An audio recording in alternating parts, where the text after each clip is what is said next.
എൻ്റെ പ്രിയപ്പെട്ട MP സ്മരണാഞ്ജലി. MP ഞാൻ ഓർക്കുന്നത് എൻ്റെ ഗുരുനാഥനായിട്ടാണ്.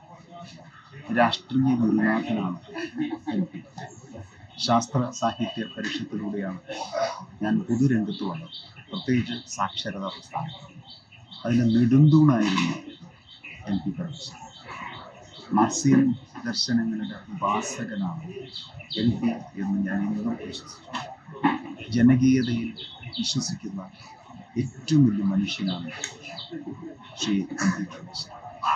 ജനകീയാസൂത്രണം എന്ന സങ്കല്പം അർത്ഥവത്താക്കിയതും സാർത്ഥകമാക്കിയതും പ്രധാനമായും ശ്രീ MP അതുകൊണ്ട് തന്നെ ഒരു ശാസ്ത്ര ഉപാസകൻ മാത്രമല്ല, ദാർശനിക ഉപാസകനും സാമൂഹ്യ ഉപാസകനുമാണ് MP.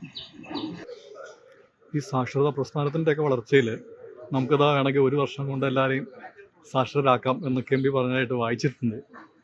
ആ ഒരു പ്രവർത്തനം വലിയൊരു അധ്യായമാണല്ലോ കേരളത്തിൻ്റെ ചരിത്രത്തിൽ. അത് അസാധ്യമാണ് എന്ന് പലരും കരുതിയിരുന്നു. ഒരു ചെറിയ കാലയളവിനുള്ളിൽ ജനതയെ സാക്ഷരമാക്കുക എന്നുള്ളത് അത്ര എളുപ്പമല്ല പലരും കരുതി. പക്ഷേ എനിക്ക് നല്ല ഓർമ്മയുണ്ട്, അതിൻ്റെ തുടക്കത്തിൽ MP ശുഭാപ്തി വിശ്വാസത്തോടുകൂടി നിങ്ങൾ പ്രവർത്തിച്ചോളൂ, നമ്മുടെ സമൂഹം സാക്ഷരമാകും, സമ്പൂർണ്ണ സാക്ഷരത നേടാം. വലിയ ആത്മവിശ്വാസമാണ് ഞങ്ങൾക്കൊക്കെ തന്നത്. ഞാനൊക്കെ വളരെ അധികം പ്രവർത്തിച്ചിട്ടുള്ള ഒരു മേഖലയാണ്. അതിൽ ഊർജം ശരിക്കും MP ഉണ്ടായിരുന്നു.